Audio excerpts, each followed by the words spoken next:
Hi, I'm Rev Myron. I'm a minister through Pathways of Light, and I've been a Course in Miracles student for over 40 years.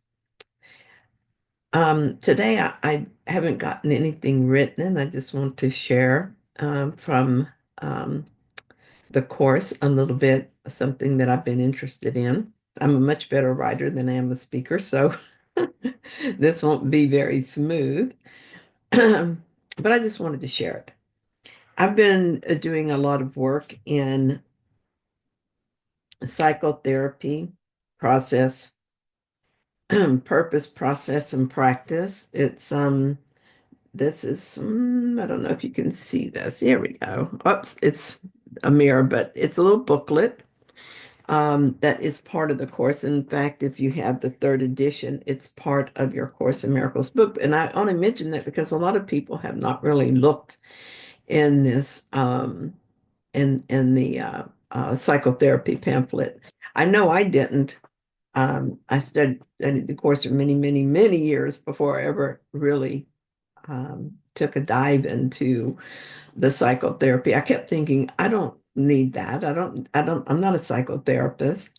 But as he tells us in the beginning of the book, and author, he emphasizes that the Holy Spirit is the only real psychotherapist, but that if we channel him, if we let the Holy Spirit guide the process, well, then we become a psychotherapist also.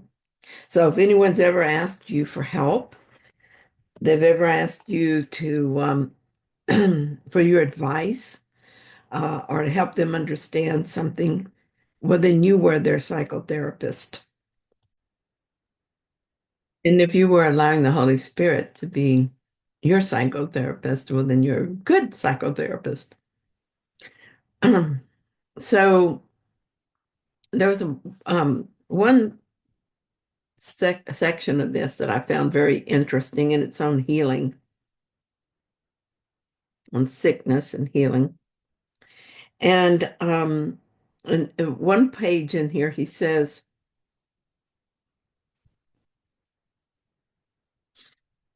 um, sickness is insanity because all sickness is mental illness, and in it there are no degrees. That's very interesting, isn't it? But if we remember that everything stems from a thought, well, then if your thoughts are confused, then if they're not the true thoughts, well, then you can see how all sickness is mental illness. We need to always work with our mind first and foremost. That doesn't mean that if I'm sick, I'm not going to take medicine or go to the doctor or something like that. I do whatever that needs to be done within the illusion because that's what you do in an illusion. And not going to the doctor or not taking medicine doesn't make you holier. And and take it doesn't. It's like there's a confusion there. Is what I'm saying. I know I used to think, oh, well, if I was a good course student, if I were really learning this and I wouldn't need any medicine and I shouldn't take medicine, it's just magic. Well, everything here is magic. So medicine isn't any different. It too is magic, and that's fine.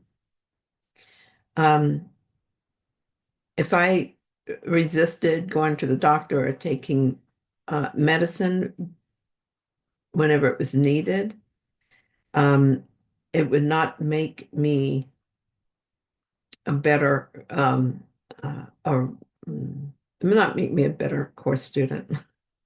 That's not what it's about. It's about looking at the situation, looking at the effects, and then asking yourself, what was the belief that was driving this? Because all illness is mental illness. Let's look at the thoughts and the beliefs that are driving the situation. And he gives us a hint about how to do this. He says, sickness takes many forms, and so does unforgiveness. The forms of one but reproduce the forms of the other, for they are the same illusion.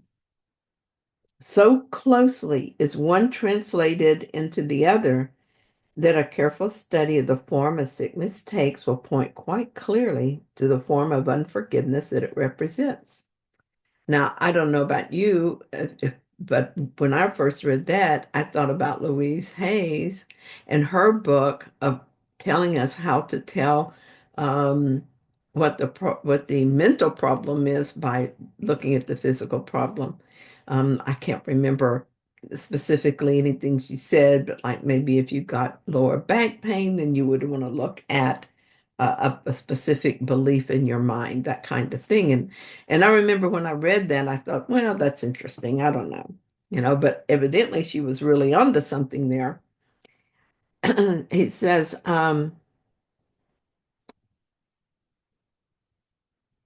yet seeing this will not effect a cure.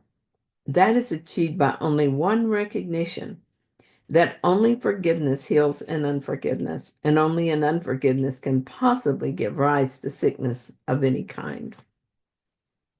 And so there we have the answer to any kind of sickness. Is there's forgiveness. There's an unforgiveness in the mind, guilt. In other words, there's guilt. You can't have sickness without guilt. So there's a forgiveness that needs to occur. And as I've talked about, and as other people have talked about, uh, Keith Kavanaugh does a wonderful job of describing this, is forgiveness is still and quietly does nothing. So when I'll give an example. I have this nerve problem in my back, and it causes extreme itching and burning sometimes. And so when that happens, well then well when after I read this, I asked Jesus to help me figure it out. I said, so what is it? What's going on? Why do I feel that? And so the thought that came into my mind immediately was one I've never had before, is he gets on my nerves. Now, yes, I've had that thought, but not in relation to my back and of that being a problem. And that's something that I've said so many times, like he gets on my nerves, or she gets on my nerves, or it gets on my nerves. And there you go. It got on my nerves in a big way, and I'm carrying it around on my back. So I think about that, and I'm thinking about, oh, carry a load on your back. Well, it is a load. It was a load of baloney. Nobody got on my nerves. I got on my own nerves by my thoughts about what the other person was saying or doing. And so that was actually very interesting for me to see that and see it so clearly and so quickly.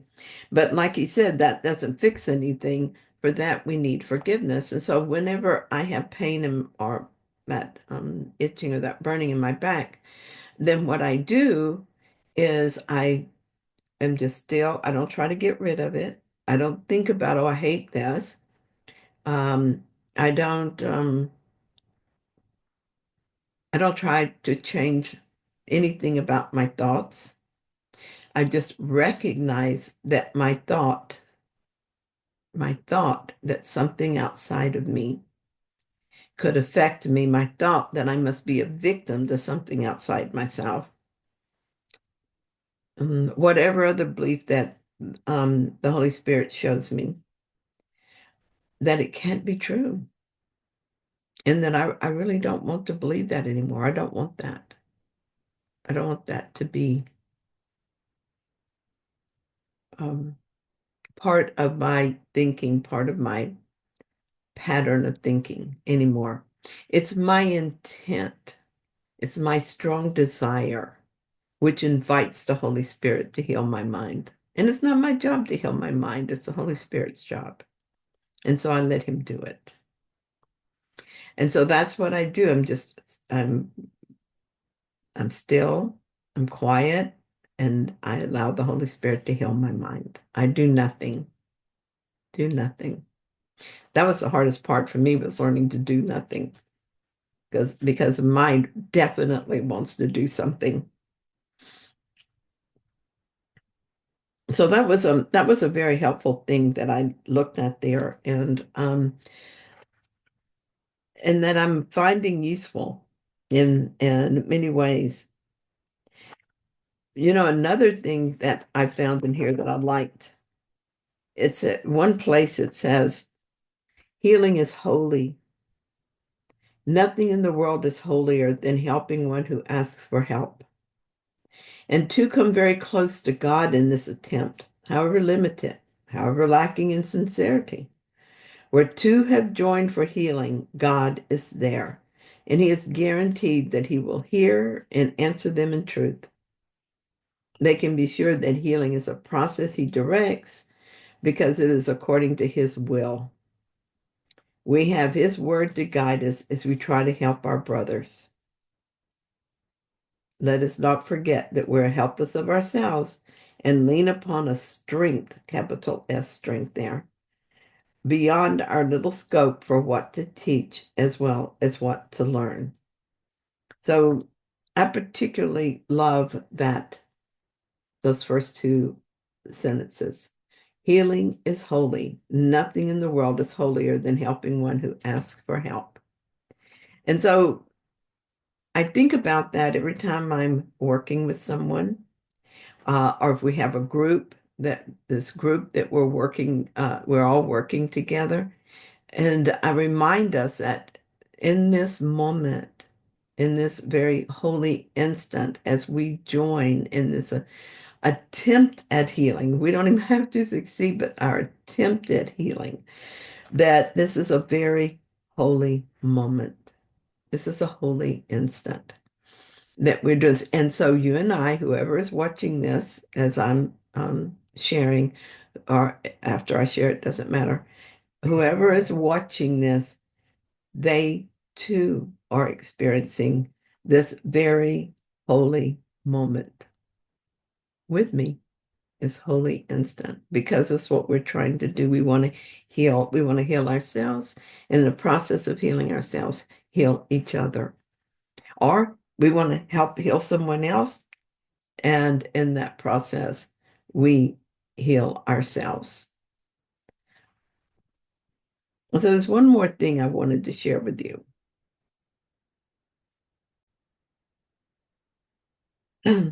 I often have people who ask me to pray with them, some through Pathways of Light, and some just people that I've talked to in my classes, or someone on Facebook or neighbor or whatever.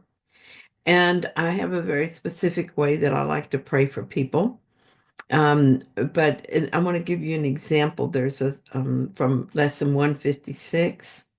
You cannot walk the world apart from God because you could not be without Him. He is what your life is. Where you are, He is.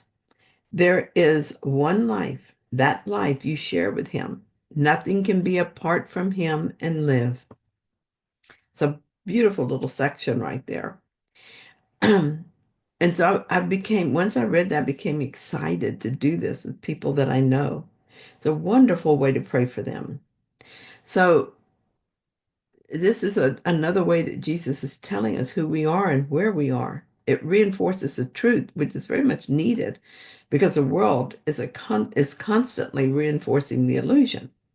So here's an example of how I've used that. At one time, my son was sick, and he had a strep throat and a recurring eye infection. So I used that, excuse me, I used that section from the course as a way to pray for him. And here's how I did it. I said, in my mind, I said, Toby, you cannot walk the world apart from God because you could not be without Him. How can you be sick? You could only project onto the body the idea of sickness, but you're not the body, so you cannot be sick any more than God could be sick, being part of Him and in Him. He is what your life is. Where you are, He is.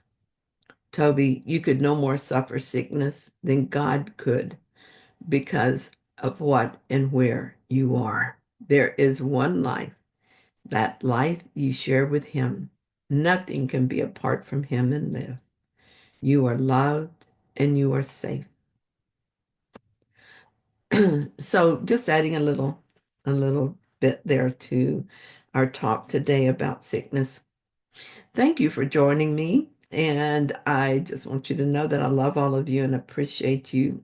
I thank you so much for joining me so many times on YouTube and on my website. I appreciate it so much. I got my I got an email from YouTube. They kind of put all your stats together for the year, and I saw that so many people have watched these videos. I was just utterly amazed, and many of them had downloaded them and or uploaded, however you say that, and shared them. Many people were sharing them. I'm like, oh my goodness. Well, I just feel very, very touched and very grateful. All right. I will talk to you guys very soon.